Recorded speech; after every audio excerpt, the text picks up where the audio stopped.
Ya, Afrizal, kita langsung masuk ke tutorial dasar-dasar bahasa pemrograman JavaScript buat kalian semua yang mau belajar JavaScript. JavaScript memang lagi banyak dicari di Indonesia pastinya. Dan sebelum lebih jauh, sorry banget ini gua mukanya ketinggalan pas gue tidur, jadi gua nggak open cam-nya untuk saat ini. Dan sekarang kita punya 10 materi yang pasti buat kalian semua yang baru nge-subscribe gue mungkin dan belum terlalu ngerti yang namanya bahasa pemrograman, gimana cara belajarnya, gimana cara memulainya. Jadi kita akan mulai ini semua dari nol buat kalian siapapun dimanapun itu bisa.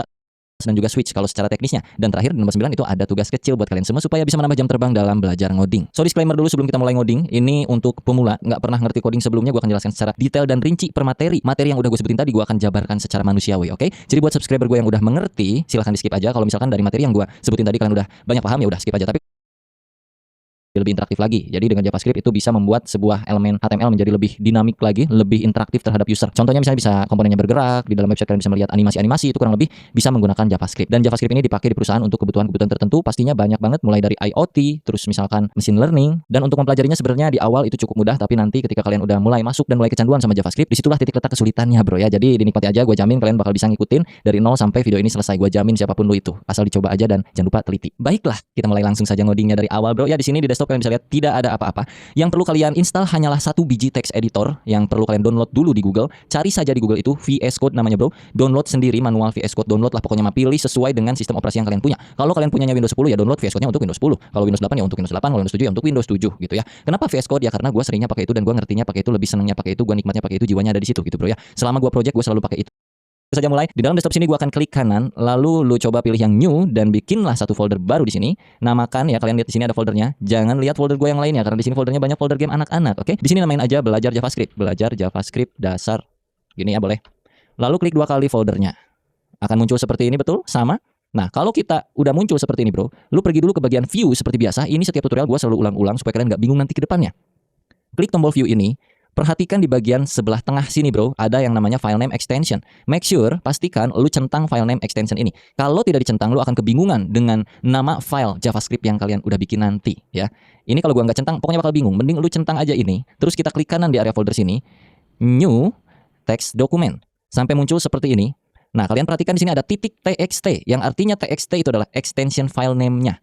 Kalau gua nggak centang ini, titik .txt tidak akan muncul. Sekarang, rename ini menjadi index titik HTML. TXT-nya hapus aja menjadi seperti ini. Kalau sudah kalian enter dan nanti akan muncul kayak beginian, tinggal di yes aja sampai berubah indeks. Di sini disuruh open folder. Maka kita masukkan folder belajar JavaScript dasar. Yang mana tombol plus. Nah, tombol plus pusing-pusing lu. Sebelah backspace tuh ada tombol plus kalau kalian mau zoom in ya. Kayak gini tuh. Minus atau plus sekaligus juga ditekan kontrol di keyboard kalian, dia akan jadi zoom in zoom out. Right? Tahapan pertama kita coba dulu coding JavaScript-nya sedikit dengan cara buka tag HTML yang namanya script. Nih, kalau gue pencet T, lalu gue tutup, dia akan tertutup otomatis kalau di VS Code gue, karena gue udah pakai extension. Kalau kalian bingung, jangan dulu pakai itu, biarkan kalian mengetik manual. Ketika aja manual seperti ini adalah syarat supaya kita bisa ngoding JavaScript-nya di dalam sebuah file HTML. Yang mana file HTML itu adalah file untuk bisa kita buka di browser. Script-nya di tengah-tengahnya itu enter dulu aja. Di sini kita coba bikin yang namanya alert. Lalu pakai buka tutup seperti itu ya. Kalau udah pakai string, terus kalian, string itu apa yang namanya teh? Quotes. Terus di tengahnya kalian coba ketik aja hello world, standar, hello world. Lalu kalian save dengan cara Ctrl plus S. Kalau udah, buka lagi browsernya. Ini kita klik. Sampai muncul browser seperti ini. Terbuka browsernya dan muncul tulisan Hello World di sini. Kalau udah, berarti JavaScript-nya berfungsi. Oke, ini gua akan minimize. Sebenarnya JavaScript ini kan terintegrasi di dalam HTML ya. Bisa kita panggil dengan 2 cara untuk penggunaan JavaScript. Yang pertama adalah dengan cara JavaScript di dalam sebuah HTML-nya langsung, atau bisa kita sebut internal JavaScript. Atau yang kedua, kita pisahkan file script-nya di file lain selain HTML, atau yang kita sebut external JavaScript. Untuk memulai ini kita hapus aja, ini cuma permulaan doang. Jadi kita bikin dulu tag HTML seperti biasa. HTML, enter. Lalu di dalam HTML selalu ada head. Oke. Lalu di sini selalu ada body. Nah, untuk script-nya itu kita akan taruh di atas slash body ini ya. Kita akan pakai internal JavaScript. Di dalam body sini gua akan pakai script yang kayak tadi lagi. Lalu ditutup, di tengah-tengahnya gua kasih alert lagi. Hey. Kayak gini. Jangan lupa titik komanya. Untuk di bagian head itu mungkin kita taruh title aja supaya yang penting ada isinya. Title Dea Afrizal atau nama kalian. Kalian cuekin warna yang ada di tampilan gua, biarkan ini extension gua ngaco VS Code-nya ya. Pokoknya kalau warnanya beda biarin aja. Kalian coba save dan reload lagi browsernya. Refresh, tombolnya ada di sini. Muncul hey. Oke, berarti script JavaScript internal kita berfungsi. Karena gua nggak mau internal, gue pengen eksternal. Jadi kita bikin satu file baru di dalam workspace kita sebelah kiri sini. Create aja di sini, ini new file bro, ya, yang ini, klik. Terus kalian bikin yang namanya, contohnya apa ya? Main.js. Main itu artinya utama, bukan main bermain, bukan, tapi utama. Enter aja. Di dalam sinilah script yang akan kita eksekusi, yang akan kita panggil di dalam HTML. Jadi, script yang tadi di dalam HTML, ini bagian tabnya ya, ini main.js, ini index HTML. Ini kita akan hapus, kita tinggal panggil aja main.cs-nya. Cara panggilnya script, tutup scriptnya. Kalian jangan main di tengah sini, tapi main di sebelah sini. Kalian spasi dulu. src. Nah, kayak begini, pakai quotes. src itu artinya source-nya dari mana nih script nih? Source-nya adalah dari main.cs. Jadi kita tinggal ketik aja di sini main.cs. Kalau udah di save, supaya tampilan websitenya seenggaknya ada tulisan sesuatu. Jadi kita di sini tulis aja H1 belajar JavaScript dasar. Save. Jangan lupa buka tutup elemennya. Untuk JavaScript-nya seperti ini, dan ini akan memanggil file main.cs yang artinya JavaScript yang ada di dalam main.cs akan terpanggil otomatis di HTML sini. Jadi kalau gua buka browser, pas gua refresh, dia udah muncul belajar JavaScript dasar tapi belum ada alertnya. From ada juga yang namanya log, dan codingan itu bisa juga di comment yang artinya tidak akan tereksekusi. Kita mulai dulu ya. Ini kalau kita nggak mau pakai, kalian bisa ketik Ctrl tekan plus slash yang ada di sebelah shift keyboard kanan kalian. Jadinya seperti itu. Atau kalau pusing, di sebelum alert sini kalian pencet aja slash slash. Jadinya seperti ini. Kalau kalian save, terus refresh lagi browsernya, alertnya tidak berfungsi. Yang mana artinya, slash slash ini adalah sebuah blok komen, supaya codingan kalian tidak akan tereksekusi. Tujuannya apa? Tujuannya untuk memberitahu kepada developer lainnya, kepada programmer lainnya, kalau bagian codingan ini adalah codingan apa. Vina, are there any job with flexible working hours? I want to quit my 9 to 5 job. Of course. Yang bagian quotes itu bisa quotesnya 1 ataupun quotesnya 2, kayak yang tadi. Kalau gua kayaknya pakainya 1 aja ya, lalala. Ini bisa 2 seperti ini ataupun bisa 1. Tapi sekarang kita pakainya 1 aja, nggak usah 2. Untuk alert kurang lebih seperti itu. Jadi semoga kalian paham penggunaan alert itu untuk supaya ada pop-up-nya. Dan yang kedua kita akan pakai yang namanya console log. Console.log, misalnya di sini, hey ho lagi, save. Apa bedanya dengan alert? Si console log ini akan muncul ke halaman yang berbeda, bukan di bagian pop-up. Kalau kalian ini save, jangan lupa Ctrl S ya untuk nge-save ya. Kalau nggak di Ctrl S atau nggak di save itu nggak akan berubah. Jadi, pas kalian reload di sini tidak terjadi apa-apa. Tidak seperti alert, bro. Kalau alert kan muncul pop-up. Kalau console log itu ada di bagian sini, perhatikan. Klik kanan di browser kosongan ini. Bagian inspect diklik di paling bawah sini. Akan muncul seperti ini ya, bro. Sama kan ya? Pergi ke bagian console sini. Lalu hey ho-nya ada di sini. Nah, ini yang dinamakan untuk kebutuhan troubleshooting ke depannya. Biasanya kita kalau kerja itu troubleshootingnya kalau di bagian JavaScript itu via log atau console log seperti ini. Jadi nanti data ataupun apapun yang kita bikin itu biasanya muncul dulu di sini sebelum kita kurung buka kurung tutup seperti ini, lalu di dalamnya string, masukkan misalnya usia Anda, pakai tanda tanya, save, lalu kalian buka lagi browsernya. Prompt itu artinya akan memunculkan pop-up, tapi sekaligus juga menyuruh usernya untuk mengisikan isian pop-up-nya apa. Ini gua close dulu by the way console log-nya. Kita refresh, akan muncul seperti ini, masukkan usia Anda, taruhlah di sini 30. Oke, tidak terjadi apa-apa karena kita belum melakukan apapun terhadap sintaks yang udah kita bikin saat ini, bro.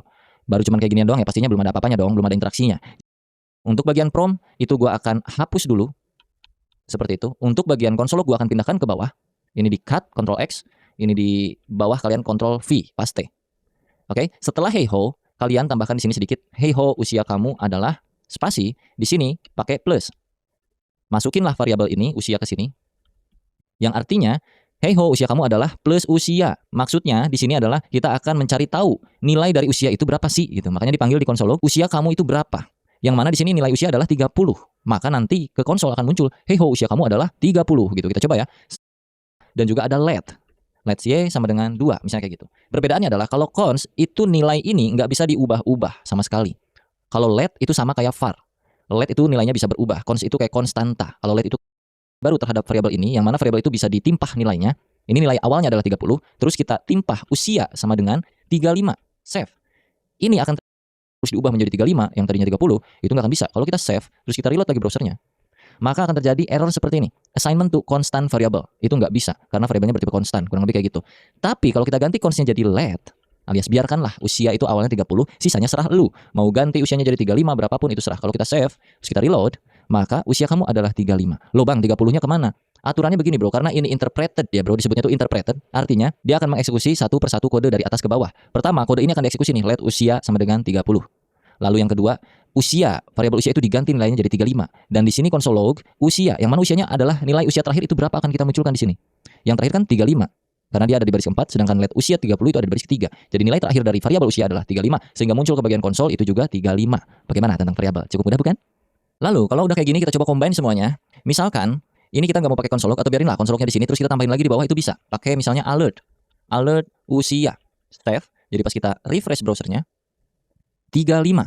Oke, kalau di konsol itu tetap hey ho usia kamu adalah 35. Nah, kalau pengen misalkan kayak yang di konsol ada tulisannya sama aja. Di sini lu kasih kayak begini, tambahin plus juga. Di sini lu kasih aja kayak macam usia kamu adalah save, reload lagi. Usia kamu adalah 35, betul? Kalau pengen kita combine lagi dengan yang namanya prompt, jadinya seperti ini. Kita hapus semua ini. Oke. Kita bikin sebuah variabel untuk menampung prom. Ini agak bermain logik dikit buat kalian yang baru pertama kali mulai bahasa pemrograman. Tadi udah gue ajarin basicnya, sekarang kita bermain pola pikirnya. Karena kita bisa menampung sesuatu di dalam sebuah variabel, artinya sistemnya bakal munculin pop up usianya tuh berapa sebenarnya, ya. Jadi artinya prom ini kita masukin aja ke sebuah variabel. Di sebelah kiri kita bikin dia let usia sama dengan kayak yang tadi ya, Bro.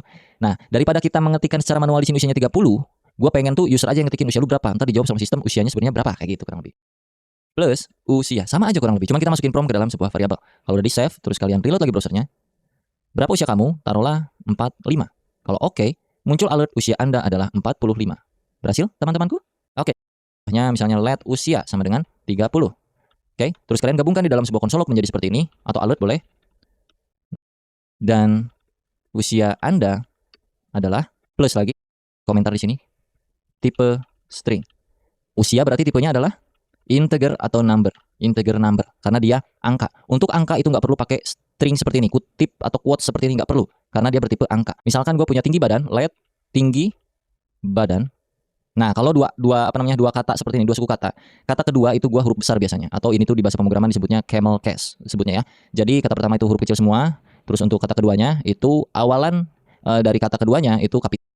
Datanya ada kosong aja. Jadi misalnya let berat badan.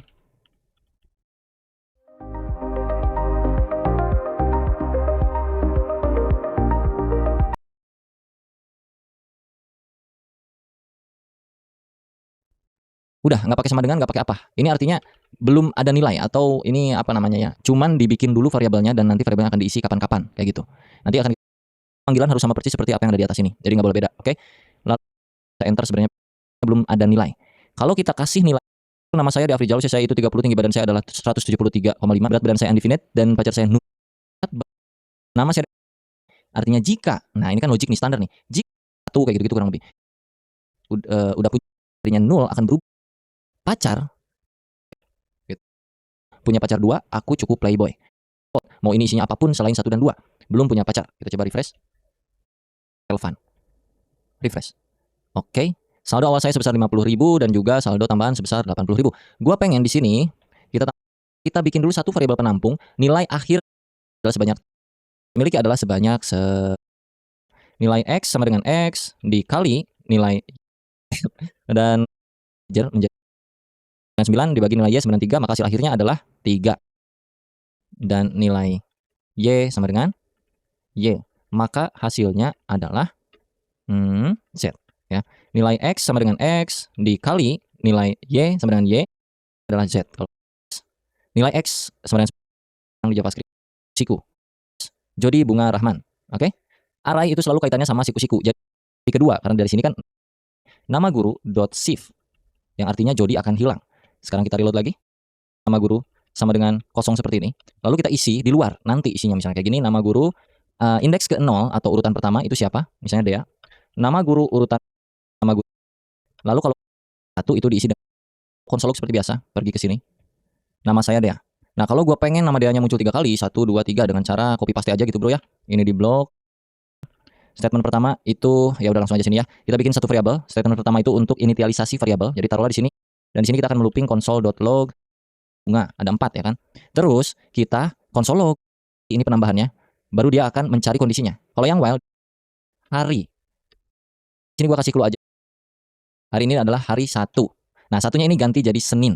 Ya, kalau 2 berarti jadi Selasa. Kalau 3 jadi Rabu kayak gitu-gitu. Ini mau console log, mau alert juga boleh. Terserah kalian. Tugasnya kurang lebih itu aja untuk kalian. Silahkan diulik semuanya. Dan nanti kalau udah kelar silahkan tag Instagram gue dea.afrizal. Kalian tag aja hasil tugasnya untuk nomor 1 dan nomor 2. Kalau berhasil, gue akan restory ya bro ya. Kurang lebih kayak gitu untuk belajar JavaScript di video kali ini. Mungkin nanti akan ada lanjutan di part 2-nya masih untuk pemula sampai nanti kita akan belajar yang advance seriesnya. Semoga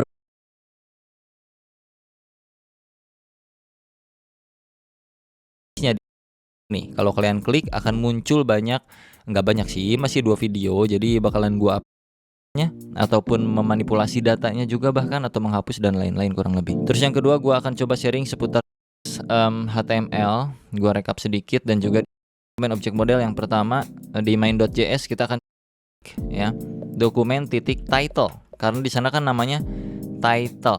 Cara troubleshooting yang klik kanan, inspect, cari di bagian konsol sini. Oke, konsol Dea Afrizal. Jadi dokumen title saat ini adalah Dea Afrizal. Mana tadi? Aduh. Nah, ini ya. Sekarang kalau kita ubah dokumen.title, ini masih nyambung dengan materi yang kemarin ya, materi yang assignment to variable, kurang lebih assignment values to variable. Jadi kita masukin values baru untuk title, yaitu taruh aja di sini siapa nama lu? Fikri Gobles misalnya gitu ya. Fikri Gobles. Lu save lagi. Oke.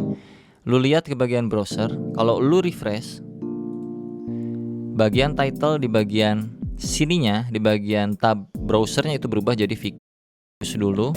Ini gua oke, sisain cuman kalau lu refresh. Oke, misalkan tetap gak muncul apa-apa ya, karena berbeda untuk title memang seperti ini. Kalau untuk bagian body ke dalam itu kita pakai yang namanya append. Jadi di sini gua cons aja. Jadi di bawah sini kita coba create element ya dengan cara dokumen .create element H1 dah gini doang ya. Cons H1 sama dengan create element kayak begini. Taruhlah kalau lu save belakang belum append, aduh gak enak banget nyebutnya dot append, apa yang mau di append kan sini H1. Oke, kalau lu reload browsernya, anjay ini H1 bro. Ada yang mau ditanyain nggak? Kalau mau ditanyain sekarang, tanyain dulu di kolom komentar bro, biar nggak pusing berkelanjutannya nanti. Elemen itu bisa, tapi kalau string ya langsung aja kayak gini. Kalau elemen, syaratnya lo harus bikin dulu elemennya, apakah H1, H2, H3, div, tabel ataupun lain-lain. Elemen atau elemen sih? Elemen lah, elemen ya. Nah di sini kan kita udah bikin H1 variabel yang nampung elemen baru dengan elemen H1 ya. Jadi kita bikin elemen H1 atau heading 1 yang artinya teksnya besar. Terus ini kan kalau kita sebaris ini doang belum ada isinya dong. Itu baru elemen H1 seolah-olah kayak begini doang nih kalau di HTML-nya. H1. Kenapa? Karena ya ini kan yang kita isi di HTML. Cuman ada perbedaan sedikit nanti. Tapi intinya sama-sama muncul ke bagian browser. Ntar gue jelasin. Kalau kita save dan kita reload, dia tidak akan muncul. Nah, masih ingat kenapa dia nggak akan muncul? Karena belum di append, betul sekali. Jadi body.append itu kita masukin nama saya gitu ya. Save, kalau kita reload, boom, dia Afrizal muncul. Oke, sekarang kita pakai yang satu lagi. Cons nama kamu sama dengan dokumen append apa, mark WEE ini artinya membuat teksnya berjalan dari kanan ke kiri, kurang lebih kayak gitu. Kita coba reload, refresh, silahkan. Ada yang tahu bedanya apa? Nah, simpulkan sendiri di kolom komentar ya. Data selector. Oke, ini akan gua hapus semuanya sampai sini. Sampai body juga akan gua hapus sebenarnya. Nah, gini aja. Cuman gua copy ini ke bawah, kontrol yang artinya juga ini sama. Kalau diklik tidak terjadi apa-apa ya. Jadi kita akan coba modifikasi tampilan tombolnya. Jadi kita panggil dulu bagian ID-nya di dalam JS dengan cara taruhlah tadi namanya btn1. Kita bikinkan variabel penampungnya namanya cons btn1 sama dengan dokumen.get element by ID dalam kurung. Nah, ini adalah nama ID-nya. ID di btn1 tadi apa? Di button yang pertama itu ID-nya btn1. Kalau lu cek sini, ID btn1. Terus untuk yang kedua kita copy juga ini sama. btn2 langsung muncul ke bagian konsol. Artinya kita udah bisa menseleksi lewat JavaScript yang mana elemen tersebut yang mau kita ubah nantinya. Nah, misalkan yang elemen 1 alias button pertama itu akan kita ganti, akan gua hilangkan, save terus ya kan, biasa dokumen.ger di sini nggak perlu lagi pakai titik, tinggal langsung masuk pas yang mana ID yang mana. Kita langsung ke semua elemen button itu kita cari, kita dapetin yang pertamanya yang mana. Misalkan kalau kita refresh ya ini dapatnya yang saya satu ini gitu ya. Lanjut ke materi yang terakhir yaitu event. Jadi di tombol sini kita bisa punya event string 1 di dalam atau kutip 1 di dalam yang namanya adalah ganti warna. Si button ini kita ganti jadi 1 karena kita udah punya. Nah, 1 karena kita udah sesuai aja gitu kan. Sesuatu. Taruhlah di sini on most of button ini, aduh tuh kan kepencet muncul hehehehe. Kalau tuh masuk lagi, gue mau jelasin dulu Pak. Kalau masukin ke sini, iya, tuh lagi ya, iya. Artinya apa? Artinya kita bisa melakukan sesuatu. Klik saya satu. Codingannya gini. Cons. Tuh. Jadi kalau sudah kita coba refresh lagi. Set, klik. Nah, gitu ya. Gua kasih clue satu kali lagi sebelum kita masuk ke tugas ya. Contoh, misalkan pas diklik selain ubah warnanya, gua pengen juga munculin sesuatu. Jadi kita pergi ke bagian function, terus kita ganti cons sama dengan body. Nah, aman ya. Ini kan kayak gini. Kalau diklik selain dia merubah warnanya menjadi biru, dia juga akan memunculkan sebuah elemen baru. Halo Bung, apa kabar? Nah, aman ya, kita masuk ke tugas. Bukan ketika tombol diklik. Sangat-sangat mudah. Jadi buat kalian semua, semangat mengerjakan tugasnya. Kalau berhasil dengan cara apapun terserah kalian, tergantung logik kalian masing-masing. Implementasikan lewat codingan yang kayak macam beginian. Semuanya cluenya sudah gua kasih. Jadi nggak ada alasan untuk tidak bisa mengerjakan, kan harusnya, karena ini tugasnya sederhana. Jadi langsung aja di tag ke Instagram gue @dea.afrizal, langsung jangan lupa di follow, terus storyin, ntar tag gue, ntar gue restory bro kalau yang berhasil ya di hari pertama ketika video ini